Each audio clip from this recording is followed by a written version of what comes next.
Só quem já provou a dor, quem sofreu se amargurou, viu a cruz e a vida em tons reais.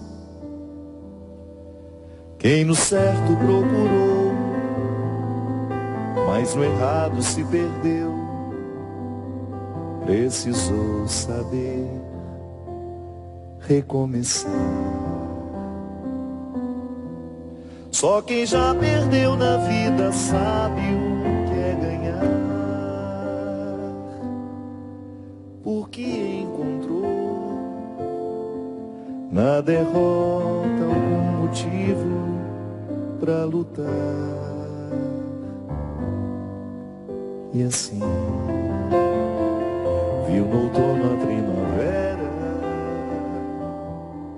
descobriu que é no conflito que a vida faz crescer,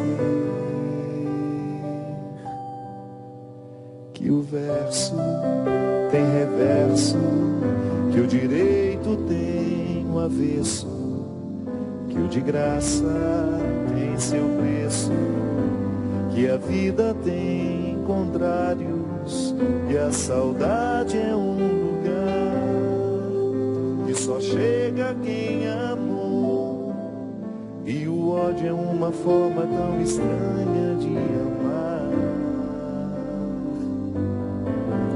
que o perto tem distâncias, que o esquerdo tem direito, que a resposta tem pergunta e o problema solução, e que o amor começa aqui, no contrário que há em mim, e a sombra quando existe alguma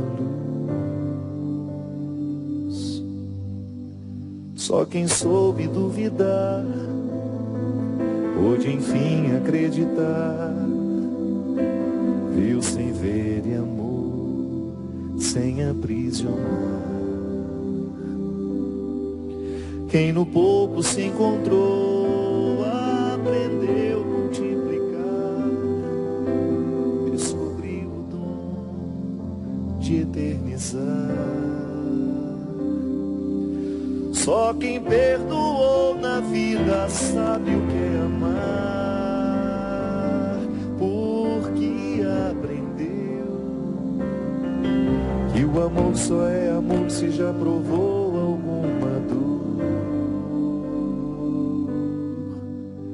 que o verso tem reverso, que o direito tem o avesso, que o de graça tem seu preço, que a vida tem contrários, e a saudade é um lugar que só chega quem amou, e o ódio é uma forma tão estranha de amar,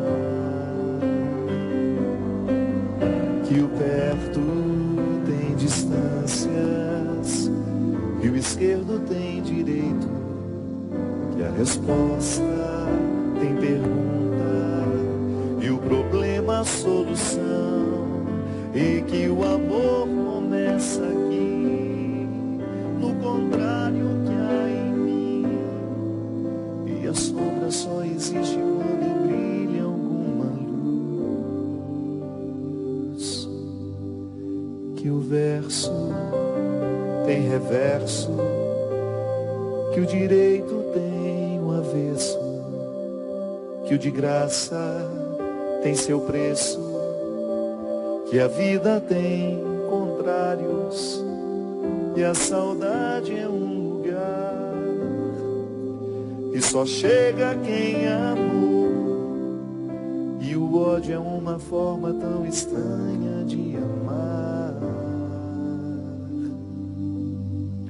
que o perto tem distâncias, que o esquerdo tem direito, que a resposta tem pergunta e o problema a solução, e que o amor começa aqui, no do contrário que há em mim.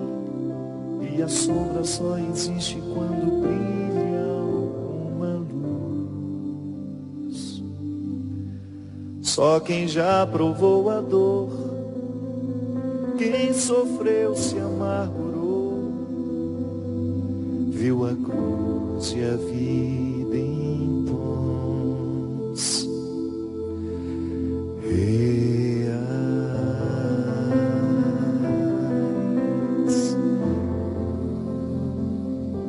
em tons reais,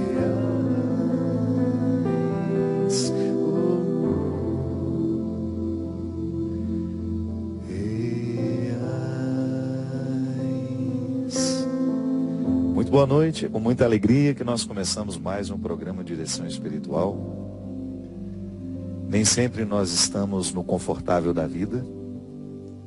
Em muitos momentos nós nos descobrimos como se estivéssemos no avesso. De repente a ordem é desfeita. É porque estamos vivos. A existência é assim mesmo. Seria uma visão muito ingênua da vida, de que tudo seria de acordo com a nossa vontade, com o nosso desejo, ou até mesmo em relação às expectativas que nós temos na relação com os outros. De repente, descobrimos uma traição onde a gente menos imagina, um golpe que a gente recebe na alma, porque isso realmente fragiliza o ser humano. Eu, como padre que já vi tantos sofrimentos, isso sim faz sofrer muito. Muita coisa nos faz sofrer. Mas isso dói de maneira muito, muito especial. Muito cruel, eu digo. Ser traído. Perder a confiança. Não poder mais olhar nos olhos daquele que antes você confiava a vida. Não saber o que ele faz da sua vida. Porque ele é portador de muitas coisas suas. São suas. O outro nos leva com ele. E quando nos trai, está nos traindo. Porque tem a gente dentro dele. É mais do que perder um objeto material, é muito mais do que perder alguma coisa de valor. É a quebra de uma confiança. A vida é assim. Os que prometeram fidelidade traem. São frágeis, como eu sou, como você é. A vida nos desarruma constantemente, porque estamos vivos. Faz parte da dinâmica da existência. De repente alguém que você ama, que estava tomando café com você hoje, está morto à noite. É assim. Aquele que fazia projetos de futuro ontem, hoje foi sepultado. Aquele filho que até então você tinha nos braços, não está mais.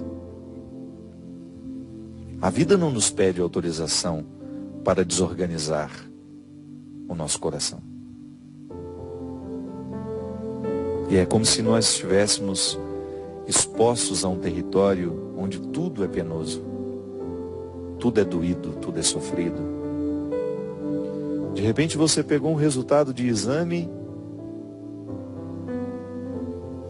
que lhe colocou, que lhe fez agora ter de enfrentar um novo tempo na sua história. Não está com aquela saúde que você imaginava estar. Um exame desarruma a vida da gente, sim. Eu sei o que é isso. Às vezes nós estamos cheios de planos para o futuro, de repente a gente vai ter que adiar porque terá de fazer um tratamento. É assim. E não fique pensando que é só com você que acontece, não, viu? Ah, o meu vizinho tem uma vida muito melhor que a minha. Porque você não sabe. É porque você não conhece de perto os conflitos que ele enfrenta. A vida desorganiza a nossa história o tempo todo. Por quê? Porque ela é dinâmica, ela não é estática. E é assim que a gente tem de viver. Administrando os avessos, administrando os desconfortos, aquilo que nos desconsola, aquilo que nos faz ter medo. É essa experiência de enfrentamento constante no território em que hoje eu estou situado, eu preciso administrar fracassos, sucessos. Eu não sei qual é a matéria-prima que hoje faz parte da sua história. O que eu sei é que em qualquer lugar do mundo, a dinâmica é a mesma. Em qualquer lugar do mundo, a dinâmica é a mesma. Ter de administrar o conflito de ser quem a gente é. Eu acho interessante porque nesse tempo da Quaresma, a igreja nos propõe um tempo diferente. De mais recolhimento, de jejum, né? A gente escutou falar tanto isso hoje. Jejum, oração, abstinência. O que tudo isso pode provocar em nós? O que um jejum pode fazer na minha vida? Qual é a repercussão de deixar de comer carne, por exemplo? De deixar de fazer uma coisa que eu gosto? Será que Deus fica contabilizando lá com seu caderninho, anotando, ele hoje não comeu carne? Ele hoje comeu. Às vezes eu fico pensando que nós imaginamos que Deus é bem pior do que nós. Já parou para pensar que às vezes a visão que a gente tem de Deus é a mesma visão que nós temos da gente? Porque a gente faz isso. A gente fica de olho se o outro fez, se não fez, não é assim, Cristian? Funciona?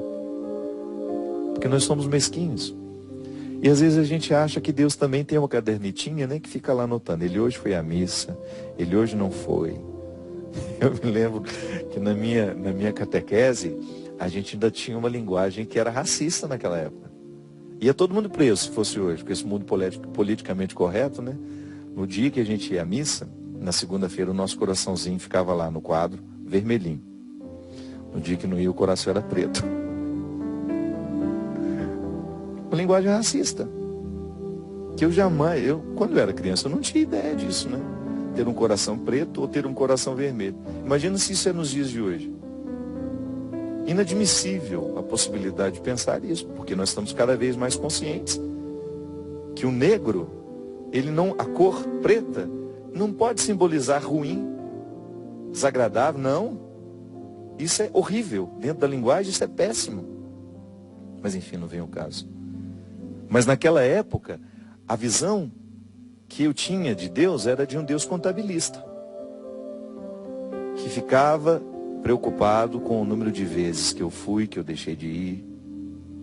Porque me foi ensinado assim.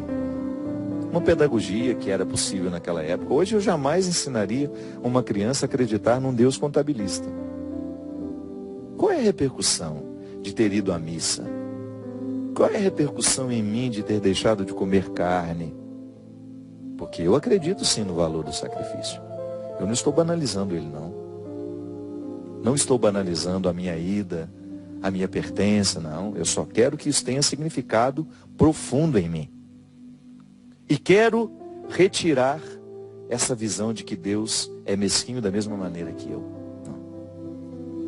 Ao renunciar a alguma coisa na minha vida durante essa Quaresma, eu espero que isso repercuta no meu jeito de ser. Por quê? Porque eu estou educando a minha vontade. Que é por onde as desgraças entram na nossa vida. Uma vontade que não esteja fortalecida é a porta de entrada para tudo que é maligno. Porque o diabo gosta de gente safada, sem vontade, preguiçosa, descompromissada, irresponsável consigo mesma. É essa gente que ele recruta. E é semeando nesses corações preguiçosos as suas sementes nocivas, como eu gosto de dizer, que o diabólico vai crescendo em nós, através de nós. E a Quaresma é um tempo de embate contra o diabo, né? Não é assim que a igreja nos diz? Que nós recordamos os 40 anos da travessia do povo na direção da Terra Prometida, que inclusive foi uma reflexão do nosso último programa, ou do penúltimo, não sei. Mas é também fazer memória aos 40 dias que Jesus precisou enfrentar o diabo. E ali as tentações. O poder, o ter, a vaidade. Que são os mesmos embates que eu preciso enfrentar e eu tenho certeza que você também. No monte das nossas tentações, sabe, neste lugar onde nós estamos, em que eu estou, em que você está, com essa vida dinâmica, desorganizando as estruturas que nos sustentam, nós também precisamos estabelecer os embates com o diabo, que não tem o menor interesse na nossa felicidade, na nossa alegria, na nossa realização. Por isso tudo que ele nos oferece é péssimo, de mau gosto, destrutivo. Observe, seja capaz, analise as realidades que são diabólicas e viciantes no mundo, e você vai ver se tudo isso provoca a alegria, a felicidade, a realização de alguém. Pode até provocar um prazer temporário, mas não realiza. Então nós estamos neste monte onde a vida é tão difícil, porque os ventos são muitos. Quanto mais alto a gente quiser viver, minha gente, maior será a incidência de ventos fortes. Buscar as coisas do alto, sim, sempre. Mas prepare-se, porque ficar no alto requer muita disposição de enfrentar ventos fortes, diariamente. Porque às vezes a gente acha que buscar as coisas do alto é subir aquele monte florido e ficar lá sentado igual um Buda, cabeça para cima. Senhor. Não, meu filho. É firmar os pés e fazer a experiência do desequilíbrio constantemente. Porque não seria muito ingênuo, né? Pensar que Deus nos coloca no alto e que tudo será florido e bonito e belo e lindo e sofisticado. Prepare-se. Se quiser viver a dinâmica do cristianismo em você, prepare-se para enfrentar as suas contradições. Prepare-se para ver os avessos do seu sentimento, para ter coragem de lidar com aquilo que você tem de mais pérfido que às vezes você esconde. Prepare-se para retirar este mantinho de santidade que às vezes a gente resolve colocar sobre nós, para ver se a gente esconde os nossos defeitos, para ver se a gente esconde as nossas vergonhas. Prepare-se para ter a coragem de olhar em si mesmo aquilo que você repudia tanto no outro. Prepare-se para ter a honestidade de identificar que aquilo que você crucifica tanto no outro é aquilo que você não é capaz de crucificar em você. Buscar as coisas do alto e enfrentar os ventos fortes, porque quando Deus entra na vida de uma pessoa, os ventos são tão fortes que as hipocrisias não suportam, caem todas por terra. É como você querer estar com esse cabelo que você escova de vez em quando para ir aos casamentos e fica correndo da chuva e do vento. É até engraçado quando eu estou para presidir alguma cerimônia, eu ver as madrinhas lá temerosas de que caiu uma gota de água naquele cabelo. Se caiu uma gota, é igual um arame farpado, sobe tudo de uma vez. Ou então se dá um vento, né? Sobra nada daquela arrumação que foi feita no salão. A não ser que você esteja com aquele super laque que você trouxe de Miami, né? Que não move nenhum. Não mexe nem um fio. Não tem como estar no alto de um monte e não sofrer os problemas da ventania. Porque é no alto do monte que as coisas acontecem, minha gente. Eu fico impressionado de ver como a dinâmica da vida cristã é desinstaladora. E a gente fica querendo paz, a gente fica querendo tranquilidade, a gente fica querendo sossego. Como? O ser humano não pode crescer no sossego. Para nascer, você precisa ser retirado do sossego. Você já nasce com um tapa na bunda para ver se chora. E está querendo que seja diferente depois? Se não lhe dão um tapa na bunda para você chorar, você não respira. É assim que a gente nasce. Absolutamente dependente do desconforto para a gente poder acordar. Porque se a gente nasce e não nos dão este tapa inaugural, é assim. Vida cristã é desconforto. E é por isso que na quaresma nós recordamos os desconfortos. Para ver se a gente acorda. Não é para que Deus possa anotar no seu caderninho quantas quartas-feiras, quantas sexta-feiras você ficou sem comer carne ou ficou sem fazer isso. Não. Deus está muito mais interessado em saber qual é a repercussão desse sacrifício todo na sua vida. E isso ele nem anota no caderninho não, ele só dá um sorriso quando percebe que um filho avançou. Aí, aquele coraçãozinho, que no simbolismo racista, quando eu fui educado, era negro, não vale nada. O papelzinho, tantas vezes eu estava com meu coração negro lá, porque não fui, porque não fiz. Mas o meu coração não pode ser expresso na cor de um quadro, ou na cor de uma caneta. Deus sabe de mim muito mais do que eu mesmo sei. Então não dá para acreditar nesse Deus que contabiliza o que fazemos na quantidade que fazemos, não. É preciso olhar que o que realmente agrada a Deus é quando Ele nos percebe fortalecidos no alto deste monte, enfrentando os ventos contrários.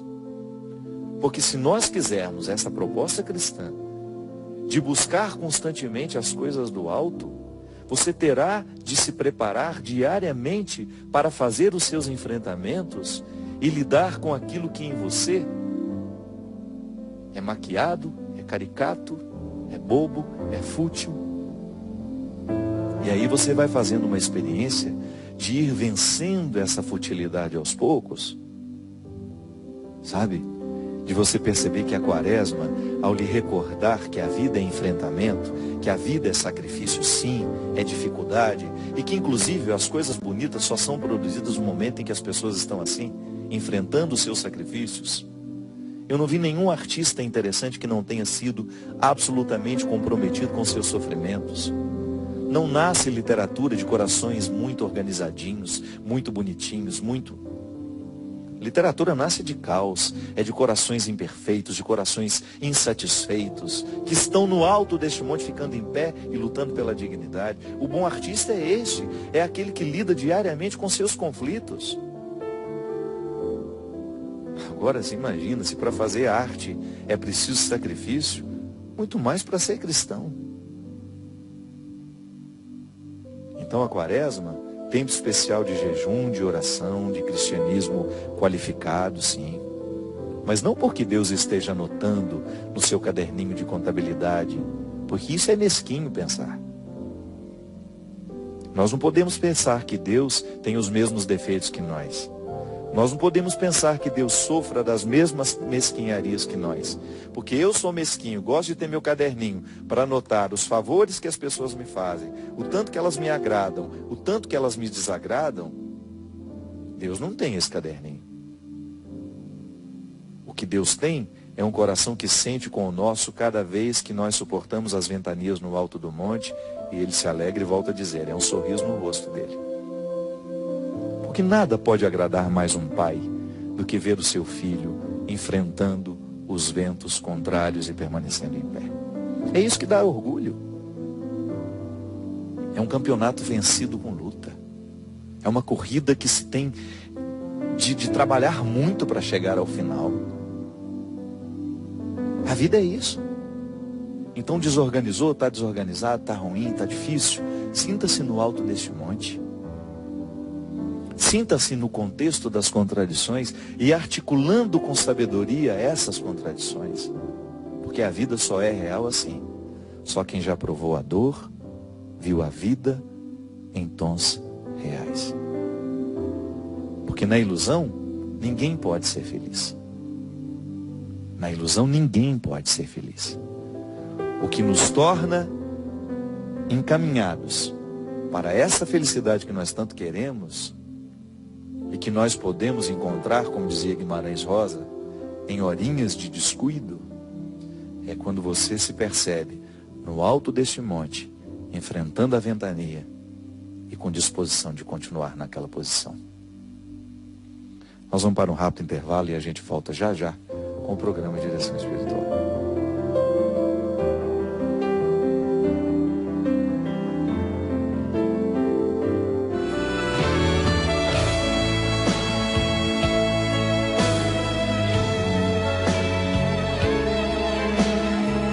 Eu gosto muito deste texto de Isaías.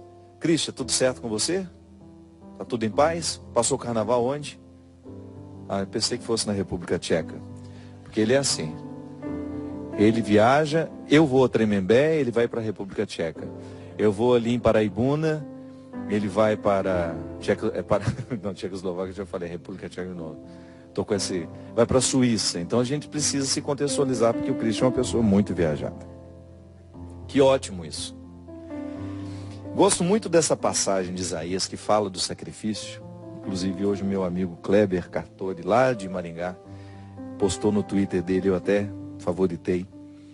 Quando o profeta, em nome de Deus, né? Porque o profeta ele assume essa voz, ele fala em nome de Deus, ele pergunta, ele faz uma reflexão sobre o jejum. Dia após dia eles parecem me procurar, seu desejo é conhecer os meus caminhos. Como se fosse gente que pratica justiça sem nunca abandonar a lei do seu Deus. Eles vêm me pedir as normas da justiça, querem estar sempre junto de Deus. Por que foi que jejuamos e tu nem me olhaste? Nós nos humilhamos totalmente e nem tomaste conhecimento. Acontece que, mesmo no dia do jejum, só cuidais dos vossos interesses. E continuais explorando os trabalhadores. Acontece que jejuais criando caso, brigando, esmurrando. Deixai de jejuar, como até agora, para que a vossa voz chegue ao Altíssimo. Será que este é o jejum que eu prefiro? Um dia em que a pessoa se humilha, curvar o pescoço como vara, ou deitar na cinza vestido de luto? É a isso que chamais de jejum? Um dia agradável ao Senhor? Acaso o jejum que eu prefiro não será isto? Soltar as cadeias injustas, desamarrar as cordas do jugo, deixar livres os oprimidos, acabar com toda espécie de imposição?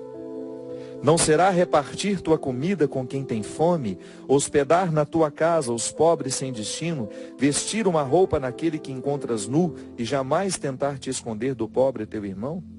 Aí então, qual novo amanhecer vai brilhar a tua luz, e tuas feridas hão de sarar rapidamente. Teus atos de justiça irão à tua frente, e a glória do Senhor te seguirá. Bonito demais isso, né? Olha a dimensão, a repercussão que essa prática do jejum, que engloba a vida. Você vê o profeta Isaías colocando toda a dimensão social, inclusive, daquilo que repercute em nós. Porque amar o outro fica mais natural quando eu derrubei as estruturas caricatas da minha religião. O que são as estruturas caricatas da minha religião? São aquelas mentiras que eu contei para mim mesmo, ou que eu escutei ao longo da minha vida, que eu acreditei nelas uma verdade. Como este conjunto de regras religiosas que muitas vezes nos afastam de Deus ao invés de nos aproximar dele. É sempre um risco, é sempre um perigo. Por isso nós precisamos voltar sempre à Sagrada Escritura, por isso nós precisamos estar sempre em contato com o Evangelho, para a gente poder identificar o que do nosso comportamento ainda não é parecido com o de Cristo, com o de Jesus. Por isso a gente precisa olhar para essas palavras. Aqui no caso, eu estou num texto que antecede o Novo Testamento, eu estou no Antigo Testamento, eu estou no profeta Isaías, mas que já tem todos os indicativos que depois Jesus vai confirmar. Lá em Mateus, no finalzinho do Evangelho de Mateus, você tem a palavra dura, difícil de ser escutada, quando Jesus fala. Quando ele faz a sua... É como se ele desmoronasse, né? Desmoronasse aqueles que o escutavam, ao colocar o amor aos pobres, o amor ao que sofre, tão importante quanto qualquer outra regra. Estive nu e não me visitaste. Estive preso e não me visitaste. Estive nu e não me vestiste. Ali, volto a dizer, em nenhum momento Jesus pergunta quantas vezes fizemos isso, quantas vezes fizemos aquilo, quantas vezes fomos ao culto, quantas vezes fizemos aquele sacrifício. Não. Ele quer saber o resultado final daquilo que nós chamamos de religião. Isso é libertador, mas é também um perigo. Que se a gente não entende, se a gente não chega ao coração dessa religiosidade, A gente passa uma vida inteira nas regras. A gente passa uma vida inteira tocando nas vestes do Senhor, mas a gente não chega nele. São os impedimentos naturais que muitas vezes o discurso religioso pode nos colocar. Existem pessoas que ficam presas nas regras religiosas, mas não chegam a experimentar a espiritualidade. Aí, como é que você percebe isso? É quando está lá no alto do monte e qualquer vento derruba. Minha gente, a nossa inteireza é a nossa maior riqueza. A inteireza humana é quando você percebe que você está recrutando todos os seus recursos para que tudo isso trabalhe a seu favor. A gente precisa ser inteiro. A gente não pode brincar, porque a gente se quebra com muita facilidade. E não é nenhum problema a gente se quebrar, porque a vida nos quebra. Agora, a reconstrução para que essa inteireza retorne. É o processo, é o labor que não termina, que não para. Inclusive aqui, uma pessoa no Twitter havia dito para mim, agradecendo que o programa em que eu falei dos enfrentamentos, eu não sei qual foi, o nome dele é Henrique Fedorovski. Nome difícil de dizer, né? Fedorovski. Henrique estava dizendo assim: padre, eu não sei se o senhor lê as menções, porque sei que são muitas. Mas gostaria de lhe dizer que vi um vídeo seu sobre o enfrentamento. Eu não sou católico e nem tenho religião, mas creio em Deus. E o Senhor me ajudou muito através daquelas palavras. Obrigado, meu filho. Fico muito feliz em saber. Realmente eu não consigo ler todas as menções do Twitter, porque são muitas. Mas veja bem, o enfrentamento, eu me lembro, esse vídeo, acho que foi um trecho do nosso programa aqui, em que eu falo da necessidade de nós estabelecermos com honestidade esses enfrentamentos, para que a gente se observe com verdade, com coerência. Como eu dizia, né, no alto do monte, a hipocrisia ela não suporta os ventos. Então esse desnudamento, por isso que é bom estar sempre buscando as coisas do alto, porque são elas que nos despojam. Se você busca as coisas de baixo, aquilo que é de mais mesquinho, não há nenhum movimento neste mundo, sabe, de misérias, onde as misérias são cultivadas, as misérias são socializadas, e não existe nenhum empenho para a superação dessas misérias. Neste mundo não há nenhum empenho para fazer cair as hipocrisias, porque as misérias pedem hipocrisia. Quanto mais miserável eu me cultivo, né, quanto mais eu me misturo naquilo que é mesquinho, maior será a minha necessidade de criar o contexto das minhas hipocrisias. E eu alimento hipocrisias assim, fazendo escolha quando eu escolho o que é mesquinho. Buscar as coisas do alto, quando São Paulo nos convida a buscar as coisas do alto, ele sabe muito bem que ele não estará facilitando a nossa vida. A busca pelas coisas do alto será caracterizada pelos enfrentamentos. Terá de enfrentar os ventos contrários, sim. Porque o mundo, minha gente, ele não é favorável àqueles que querem superar a hipocrisia, àqueles que querem superar a superficialidade. Por quê? Porque nós estamos num contexto cultural, já falei disso aqui, em que cada vez mais as pessoas são sugadas pela banalidade, pela superficialidade. Eu tive a oportunidade de passar uns dias com algumas pessoas que são amigas, algumas outras eram conhecidas, numa época de fim de ano. Então eu comecei a observar que teve um momento da conversa, um dos dias lá, em que o assunto ficou assim: você viu como aquela pessoa está acabada? Você viu como aquela pessoa está assim? E aí até se referiu a uma artista, que alguém que foi no show e viu, achou ela muito velha, achou aquilo não sei o quê. Meu Deus, ela não pinta aquele cabelo, ela não faz isso, ela não faz aquilo. E foi me dando uma indisposição com aquilo. Por quê? Não é que eu estava me colocando fora da história, não. Eu estava participando do assunto. Eu também estava dando as minhas opiniões. E eu percebi que ali nós estamos nutrindo, é como se nós estivéssemos todos fazendo uma coxa fútil, onde todo mundo dava uma costurada, sabe?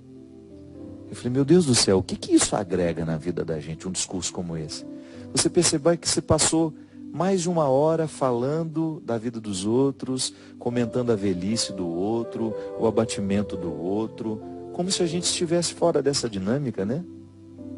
Como se nós também não estivéssemos envelhecidos, como se nós também não estivéssemos caquéticos, como se nós também não estivéssemos vivendo os enfrentamentos do tempo. Agora, que crueldade, né? O artista, ele é exposto, o artista faz um trabalho que o expõe. E ao invés da gente prestar atenção no bonito da sua arte, na maturidade que o tempo lhe trouxe, a gente vai ficar comentando o cabelo que não pinta, ou a velhice que chegou, ou a roupa que está usando. E aí eu comecei a analisar que nos nossos relacionamentos, às vezes nós perdemos um tempo grandioso, que poderia ser, sabe, usado com coisas boas, com conversas que nos engrandecessem. E a gente passa um tempo precioso do nosso encontro falando da velhice do outro. Falando que o outro engordou, que o outro está acabado, que o outro está isso, que o outro está aquilo. O que isso nos interessa? Ou o que isso deveria nos interessar? Por que isso deveria nos interessar tanto? Será que é porque a gente também tem medo de lidar com a nossa velhice? Será que é porque nós também temos medo de lidar, que a gente também engordou? Que a gente não tem mais a mesma disposição do outro? Aí parece que nós temos um mecanismo de ficar jogando pedra no outro, para ver se a gente espanta as pedras que estão sendo julgadas em nós também. É o que eu estou falando, às vezes, o contexto da futilidade vai extraindo de nós o que nós temos de mais... Não tem nem a palavra para dizer. Tanto que isso é péssimo, né? Quando você percebe que você está fazendo escolhas assim. Aí, ali todo mundo se cobre com as suas hipocrisias também. E teve um momento que eu tive coragem e falei, pois é, gente, só que nós olhar para nós aqui, nós também todos estamos nos acabando, o tempo está passando para todo mundo, e seria muito mais interessante se a gente estivesse aqui falando de assuntos que pudessem nos engrandecer. Eu, particularmente, sinto falta, sabe, de conviver, de ter espaços na minha vida que me desinstalem mais. Pessoas que possam me fazer aprender ou me fazer esquecer o que eu preciso esquecer, aprender o que é novo. Nós precisamos ser estimulados o tempo todo, para que essa vida fútil não tome conta de nós, para que a gente não se acostume com as hipocrisias que construiu, que estabeleceu como máscaras, como proteção pessoal. Aí, essa subida para buscar as coisas do alto, eu volto a dizer, por isso que São Paulo insiste tanto nisso, é porque à medida em que a gente escala este monte das coisas mais nobres, das realidades mais altas, ali a nossa hipocrisia não vai suportar os ventos. Aí fica desnudo, tira os excessos todos. Aí você se olha no espelho com verdade, com realidade, sem maquiagem, sem as escovas, sem os recursos que nós usamos para esconder os nossos defeitos. E é claro, tem um recurso para melhorar, para ficar mais bonito, não é nenhum problema não. Mas não esqueça de que o tempo tem benefícios. O tempo traz benefícios se você quiser. Uma sabedoria que pode chegar com ele, que vai ser justamente essa capacidade da gente olhar para essa subida que a gente está fazendo. Tá bom, eu estou perdendo o vício do corpo, eu estou perdendo aquele encanto que a gente tinha há 20 anos atrás. Ou não, talvez você ficou até mais bonito agora. Mas sinta que você está subindo este monte e que você pode assumir outras riquezas, assimilar outras belezas que não são físicas mais. Você se liberta até dessa necessidade de ser eternamente jovem, que está sendo um problema para homens e mulheres hoje, né?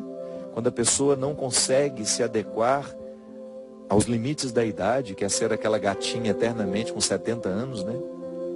Usando uma roupa absolutamente inadequada para o seu tempo, para a sua idade. Por quê? Por causa dessa imposição, dessa eterna juventude, que parece que a gente... Não estou dizendo que você não tem o direito de usar, tem. Mas que isso não seja uma escravidão para você. Que seja uma escolha livre. Que aquela roupa tenha sido uma escolha livre e não uma imposição íntima que você tem de ser eternamente jovem. A busca pelas coisas do alto, minha gente, que nos coloca neste enfrentamento. É enfrentamento mesmo. Se quiser chegar mais alto, terá que passar pelo enfrentamento. Aí a quaresma está aí para nos ajudar. Hoje nós estamos vivendo a quarta-feira de cinzas, essa simbologia linda de nos recordar que nós somos pó e a este pó retornaremos. E que de vez em quando é bom a gente antecipar a realidade das cinzas. Não é que a gente vai morrer antes da hora, não. A gente antecipa na memória, né? A gente faz memória deste final para a gente poder atribuir um novo sentido ao momento presente. Muitas vezes a gente precisa fazer isso mesmo. Lembrar que a gente vai morrer para valorizar a vida que a gente tem hoje. Às vezes quando você se coloca diante deste fim, eu vou morrer, quanto tempo me resta? Quanto tempo me resta para eu virar essa cinza que hoje está sendo colocada sobre a minha cabeça como um sinal, como uma simbologia de um tempo de conversão que me ajudará, que me preparar, que vai preparar o meu coração para chegar a essas cinzas com qualidade. Porque na verdade o que nós queremos é isso, é qualificar a vida, é dar sustento aos nossos pés neste período de contradição, nesse tempo de desconforto. Sempre que eu encontro uma pessoa passando por uma dificuldade, é isso que ela quer. Ter serenidade para enfrentar o momento presente. É claro que às vezes nós somos desonestos. Nós queremos que o outro venha, retire o nosso problema e leve para ele, né? Resolva por nós. Não é assim. Deus não pode fazer isso por nós. Quando é que nós manifestamos isso? Quando rezamos. Eu fico impressionado de ver como nós rezamos errado. Mais uma vez, acreditando que Deus é mesquinho e que Ele fica anotando no caderninho dele quantas vezes pedimos ou não. Tá bom, se eu tenho uma realidade que eu quero confiar a Deus, aos cuidados dele, eu entrego uma vez, minha gente. Se eu confio no Christian, que é humano, que é miserável, que é machucado pelo pecado, se eu ligo para ele à tarde e falo, Christian, prepara tal música. Não é uma vez só, Christian? Eu chego, a música está preparada, se eu faço isso. Você acha que Deus agiria diferente? Você acha que eu preciso ficar gritando no ouvido dele todos os dias aquilo que ele já sabe? Ou será que eu grito no ouvido dele todos os dias é porque eu não tenho coragem de enfrentar a parte dessa oração que me cabe? Será que a minha oração é um esconderijo? Ou será que ela é um ato de entrega? Será que ao confiar a Deus aquilo que eu gostaria que Ele fizesse, eu estou dando a Ele também a oportunidade de me contrariar? Ou eu creio num Deus que deve fazer só o que eu considero ser certo? Que fé é essa? Que me coloca na necessidade de dar ordens a Deus e dizer a Ele o que deve ser feito.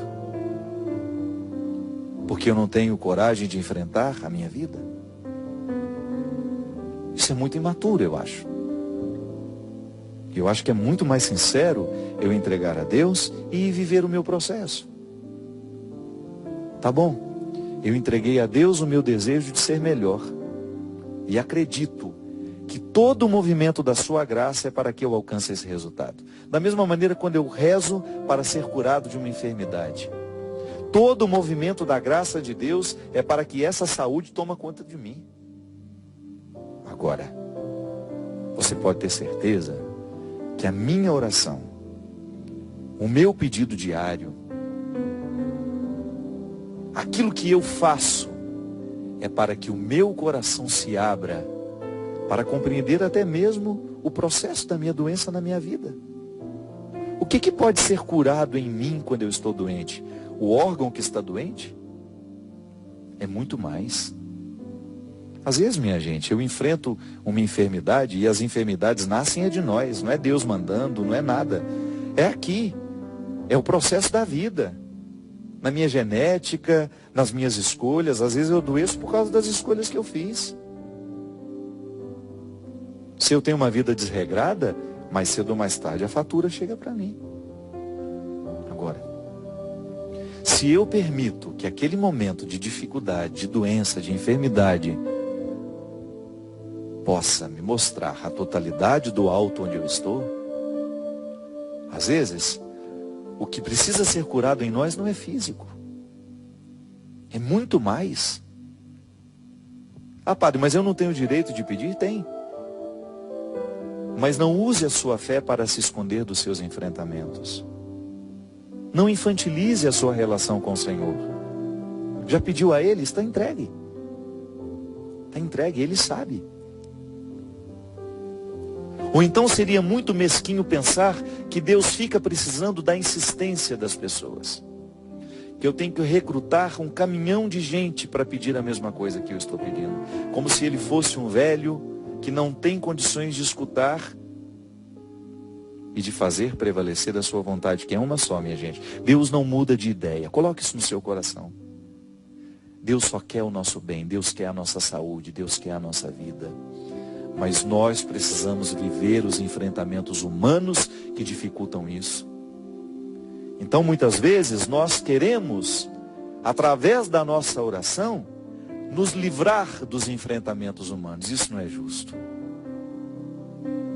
A fé que nos sustenta é aquela que nos coloca na confiança nele e, ao mesmo tempo, na coragem de viver os dias difíceis.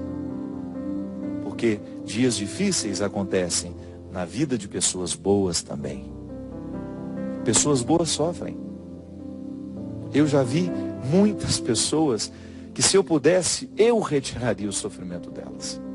Que eu não posso entender. Meu Deus, como é que aquela pessoa tão boa está enfrentando uma doença tão cruel? Por que aquela pessoa está agonizando e morrendo aos poucos? Como nós perdemos agora uma amiga que eu não tive oportunidade de conhecer. A Bebete, amiga de umas irmãs, irmã de algumas amigas que estiveram próximas a mim neste ano que passou. Tantas vezes nós rezamos pela Bebete, mas não para lembrar Deus que era um velho caquético que não era capaz de saber que a Bebete estava doente. Não. Nós rezávamos para que ela tivesse condições de viver os enfrentamentos daquele momento. Porque não é fácil administrar o câncer. É dor física, minha gente. A gente reza para que não haja impedimento humano na administração da graça. Porque a graça já está decidida. Deus não muda de ideia. É o bem que Deus quer, sempre. E muitas vezes o bem não se dá por causa dos impedimentos humanos que nós colocamos. Aí volta a dizer, a nossa oração não pode ser o esconderijo das nossas fragilidades. Eu tenho sim o direito de me acomodar ali, acomodar do jeito certo, né? Como se fosse um filho que busca o colo da mãe. Mas o que você já pediu a ela já está pedido. A graça já está solicitada. Agora é viver o tempo do enfrentamento, porque Deus não pode viver por nós o caminho que nos pertence. Escreva isso na sua vida. Deus não viverá por você o caminho que lhe pertence. Deus não andará por você o caminho que lhe pertence. Ele andará com você e estará com você o tempo todo. Mas este movimento de pés somos nós que fazemos. Da mesma maneira como o povo precisou arregaçar as calças e entrar no Mar Vermelho, para poder viver o enfrentamento daquela hora. É uma questão de maturidade e que a Quaresma pode nos ensinar. Esqueça o Deus contabilista. É muito mesquinho da nossa parte pensar que Deus está com um caderninho anotando quantos sacrifícios nós fizemos, quantas orações nós fizemos. Ele não é mesquinho. Não imagine da mesma maneira como você se acha.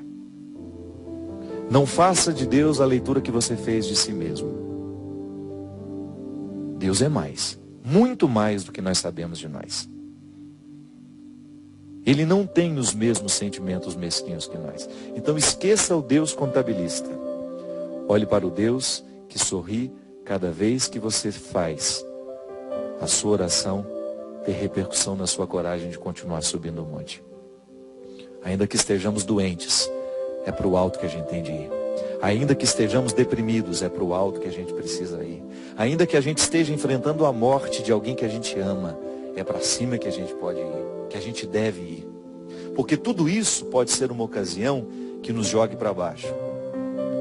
Mas pelo amor de Deus, não aceite, não faça do contexto do seu sofrimento uma oportunidade infeliz de regredir na fé.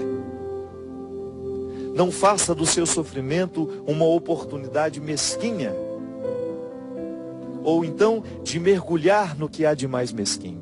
Creia, Deus quer que a gente suba este monte, ainda que doentes, ainda que rastejando, não importa, é para cima. E vamos lá juntos enfrentar esses ventos contrários a nós, com disposição, sabendo que Ele quer que o melhor aconteça. Porque sempre que nós duvidamos disso, o que é diabólico alcança espaço em nós. Que Deus lhe fortaleça nessa quaresma. Que as cinzas de hoje, que essa penitência de hoje, nos livre deste Deus contabilista e que nos abra as portas para adentrar o coração de um Deus que é amor. Ele que é Pai, Filho e Espírito Santo. Amém. Até a semana que vem, se Deus quiser. Que o verso tem reverso, que o direito tem o avesso, que o de graça tem seu preço, que a vida tem contrários, que a saudade é um lugar que só chega quem amou, e o ódio é uma forma tão estranha de amar. Que o perto tem distâncias, que o esquerdo tem direito,